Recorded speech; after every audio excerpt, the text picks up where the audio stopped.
couple of days ago, I was on a show with Carrie Barber and Andy Kennedy. They hang with real progressives, and the name of their show is called Hair of the Dog.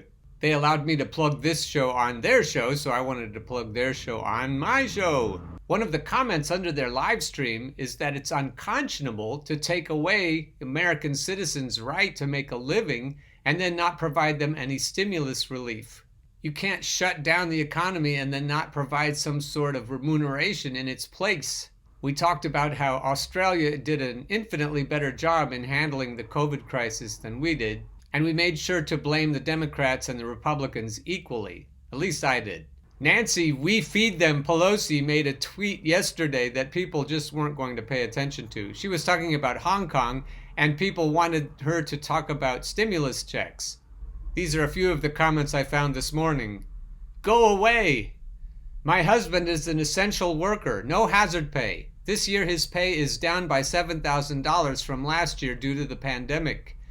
These politicians just don't seem to understand that the stimulus checks are the most important part of the bill for the people, yet the latest proposal has decided to exclude this and make the American people suffer more. Oh, they do understand, political dude. They understand. They don't feed them. They don't give a fuck about you. They wanted to bail out the big banks and keep the criminals on Wall Street solvent. So instead of doing more than just throwing crumbs at the American workers, they locked you up. They said, no, you can't work, but we're also not feeding you. Small business owners are suffering big time because of this. Bernie and AOC and the squad had the chance, the other progressives too, had the chance to use leverage before the CARES Act, and we talked about this on the show. You can't call yourself a progressive if you voted for the biggest upward transfer of wealth in human history. They could have demanded $1,200 a month indefinitely. They could have demanded anything they wanted because at that point they would have given it to them. They felt that they had to have relief for the big banks. They didn't want the stock market to seize up. At that point, they would have continued the unemployment checks indefinitely as well. At that point, they would not only have given a moratorium on rent for renters, but they probably would have forgiven all those rent payments. You never know what you could have gotten, though, unless you're willing to ask, and nobody made the ask. They voted for that bill, or at least they didn't vote against it. And the people, as we said on the Hair of the Dog show, got crumbs. Not even crumbs. Here's another tweet in response to Nancy, we feed them Pelosi. Not only that, but no retroactive unemployment. It's unbelievable. Remember, Speaker Pelosi said $400 a week unemployment retroactive to September 12th, and $1,200 stimulus was not enough. All to keep real Donald Trump from being reelected. And we said that on Hair of the Dog as well. Nancy is playing hardball with Donnie, and that's what we get. We get crumbs. Then you've got Suck Up Legend here. I wonder if Hillary Clinton is paying Legend. Thank you, Speaker Pelosi. Stand with Hong Kong. That's all a big crock of shit. I haven't covered Hong Kong, but there are actors there that we should know about. And the CIA is in Hong Kong up to its elbows, and the press won't report on that. A lot of what we're told about Hong Kong is told to us by the spooks. A few days ago, we talked about the guy from Germany who was paid by the Secret Service to write an article and put his name on it that they actually wrote. And that's the same thing that's going on with Hong Kong. And Nancy's telling them what to write too. And then we've got these suck-ups on social media that just do their part as well. They're trying to lend legitimacy to the whole charade. You can bet that Legend here is not a real person, at least not in the same way that the people complaining about COVID on here are real persons. Another idea that came up on the show is Mike Gravel's idea about direct democracy. He points out that representative democracy, which is what we supposedly have, is much less responsive to the needs of the people than is direct democracy. This photo from Wikipedia is of a Landsgemeinde, or assembly of the canton of Jarus on May 7th in Switzerland. This is what direct democracy looks like. Direct democracy, or pure democracy, is a form of democracy in which people decide on policy initiatives directly. This differs from the majority of currently established democracies, which are representative democracies. And ours is a fascist democracy, which means it's not really a democracy. But I digress. The theory and practice of direct democracy and participation as its common characteristic was the core work of many theorists, philosophers, politicians, and social critics, among whom the most important were Jean-Jacques Rousseau, John Stuart Mill, and G.D.H. Cole. In a representative democracy, people vote for representatives who then enact policy initiatives. In direct democracy, people decide on policies without any intermediary. Depending on the particular system in use, direct democracy might entail passing executive decisions, the use of sortition, making laws, directly electing or dismissing officials, and conducting trials. Two leading forms of direct democracy are participatory democracy and deliberative democracy. Semi-direct democracies, in which representatives administer day-to-day governance but the citizens remain the sovereign, allow for three forms of popular action: referendum, initiative, and recall. In Switzerland, the pure form of direct democracy exists only in the Swiss cantons of Appenzell-Innerrhoden and Glarus. The Swiss Confederation is a semi-direct democracy, representative democracy with strong instruments of direct democracy. That's Switzerland at large. But in these two cantons, they have direct democracy, and that's what the picture was. Citizens in Switzerland have more power than in a representative democracy. On any political level, citizens can propose changes to the Constitution or ask for an optional referendum to be held on any law voted by the federal cantonal parliament and/or municipal legislative body. Mike Gravel issued a policy manual on how direct democracy could work in the United States, and Ron Placone had him on to talk about it. Right. We're talking about a cost of an election that would equal the cost of a presidential election. We're talking probably $1 billion that it would take to properly organize and conduct a national election where people would be able to vote and be guaranteed through transparency what their vote is doing and how it operates, and that's where the results come about. That once the people understand it, then vote, then they have created, and the book is the manual, as it says in the back, is a manual to create and operate a people's legislature. That's what they can do. Now the elites aren't going to do it. Representatives aren't going to do it because it dilutes their power.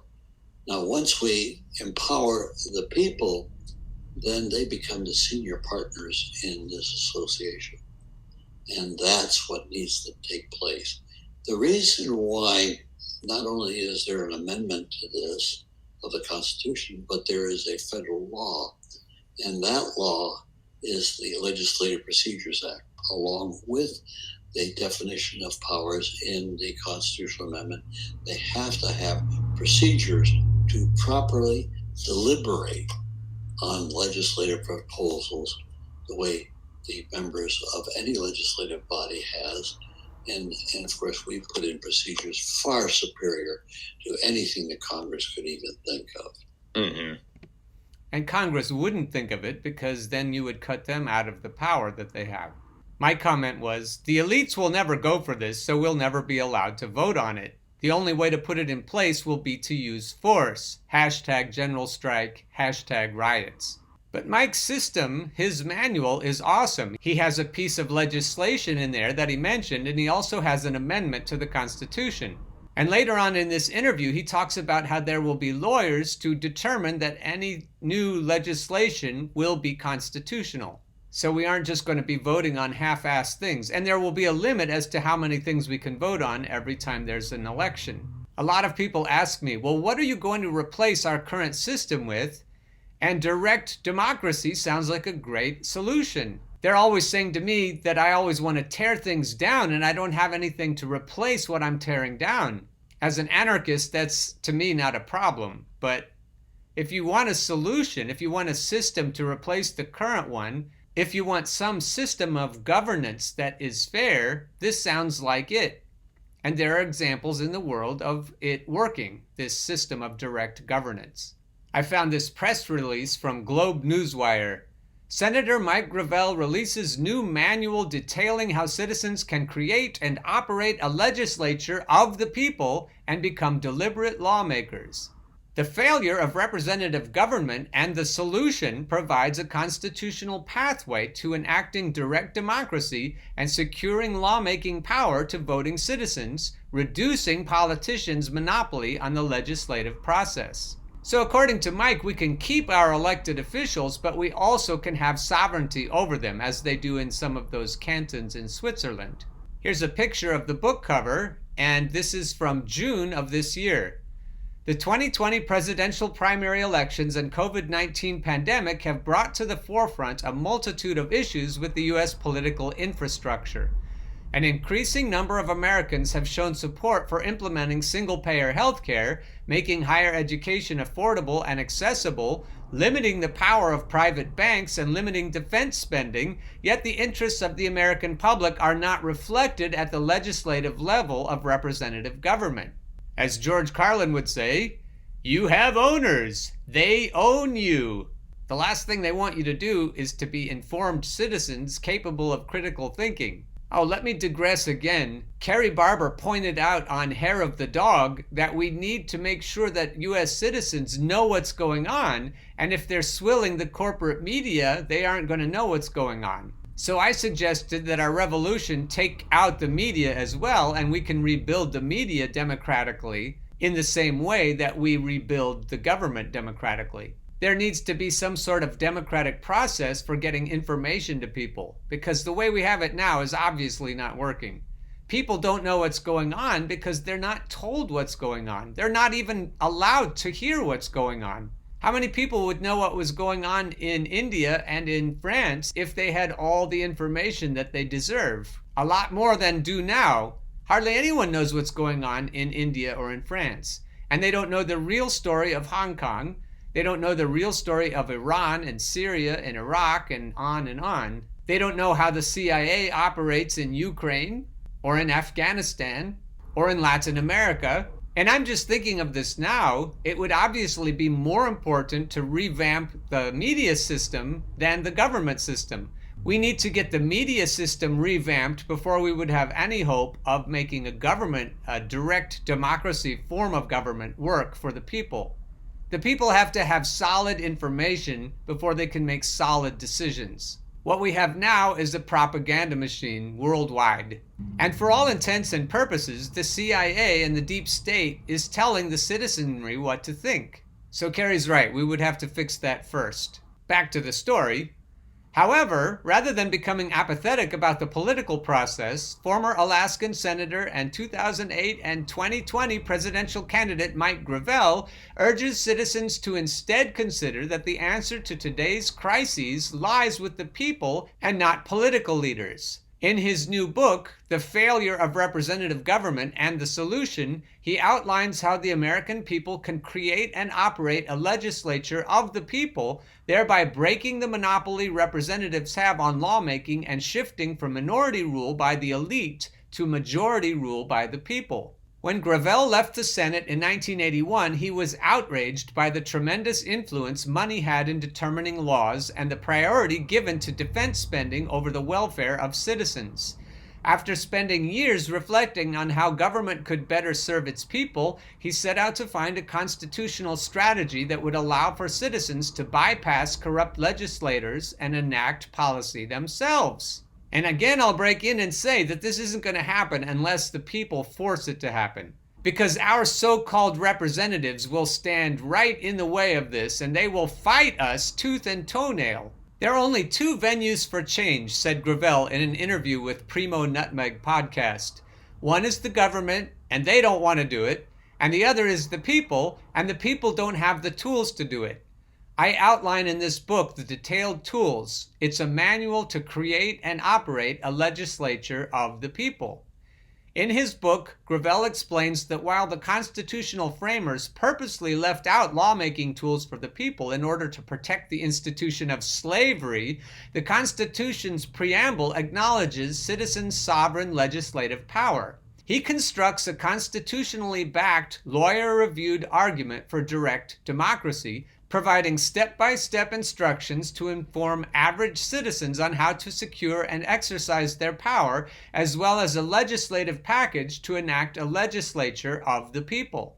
With the creation of a legislature of the people, elected officials would still retain lawmaking power. However, the American people would no longer have to rely solely on their discretion to enact much-needed legislation. Rather, they would be able to create, vote on, and enact laws independent of representative government. And if it's like in Switzerland, they could dismiss their elected representatives. You're fired! Ultimately, through the failure of representative government and the solution, Gravel seeks to show the American people that political change is possible and empowers them to become deliberate lawmakers and exercise control over the future of the country. Here's an excerpt from an article Mike wrote called Direct Democracy. Lawmaking is the central power of government, superior to the execution of laws by the executive or the adjudication of laws by the judiciary. Voting in elections is also inferior to the making of laws, since whoever makes the law determines who votes, when, where, and how voting takes place. Representatives in government monopolize the making of laws and are thereby able to protect the property and wealth of elites who fund their elections and thereby control governments. It is of little consequence whether the structure of representative government is based on a parliamentary system, as in Great Britain, or on a written constitutional system, as in the United States. There are only two possible venues for change: the people or the government. It is in the latter wherein exists the structural problem of governance. Efforts at improving the structure of representative government by bringing the people into its legislative operations are unfortunately dependent on the legislative actions of representatives who are averse to diluting their power under the present structure. We are left with the fiction that electing the right people to public office will bring about fundamental structural change. So we repeat over and over again something that has been proven repeatedly not to work. Nevertheless, the logic does not diminish the need to elect people of integrity to public office. The point is that the election of representatives is not enough to overcome the control of representative government by society's elites. Ding, ding, ding! This makes so much sense. You would think that the media would want us to know about this because it's so brilliant. However, the media absolutely don't want to be cut out of their grifting schemes. If the word gets out and people enact this, not only are the politicians out of business, but the whole pundit class is out of business as well. But ultimately, the people we need to take out of business are society's elites. When Mike's talking about it, it sounds so reasonable, and it sounds as though everyone just needs to listen to Mike and then put it in place and everything will be fine. But we got a pretty good glimpse of how society's elites function when Barack Obama took everything away from Bernie Sanders. And in so doing, took everything away from we, the people. No, there's no way to thwart society's elites without a bloody revolution. So unless we're willing to roll up our sleeves and get out into the streets and to participate in general strikes, we're not going to get squat. If anything, the revolution we face now is going to be more difficult than the revolution that took us away from Great Britain's rule. We can't half-ass this. We have to completely overthrow our government to get this done, and we need to start over with some form of direct democracy. In short, the people need to govern themselves. And if it doesn't happen this way, then it's just going to be some other form of repressive, fascist government. And after the revolution, we won't be any better off than where we started. If history is any indication, we'll be worse off than where we started. Just ask George Orwell. So again, it all comes down to the information wars. Unless we figure out how to get this kind of information out to the people, there's just no hope. Ron's interview with Mike only has 42 views. And the other information I've been presenting to you is certainly off the beaten path, just like most everything I talk about on this show. One of the biggest and most necessary revolutions would be if people who view this show got the word out to the whole world somehow. If we figured out how to hijack Twitter and Facebook and make them share all of this information with better algorithms, that would be a help. It's a catch-22. It's a vicious circle. It's hard to get the word out until we overthrow the powers that are in place now. And it's hard to overthrow the powers that are in place now until we can get the word out. And if there is any way to break this vicious circle, it's with information. A Twitter and Facebook and Instagram army would really help. That's why it really helps when people share the podcast and the YouTube channel that I produce on Twitter and on Facebook and on Instagram and everywhere else every day. If you have a daily habit of sharing my daily shows, you're going to help things. And on my shows, I tell you who else is telling the truth. And you can use your own brains to tell you who's telling the truth. And if the people start to wake up and we get a small army of people sharing all this information, that's where we can start to break the vicious circle. Senator Gravel worked very hard on this policy manual, and it would be great if he could see it come to fruition in his lifetime. If you agree, then share the word.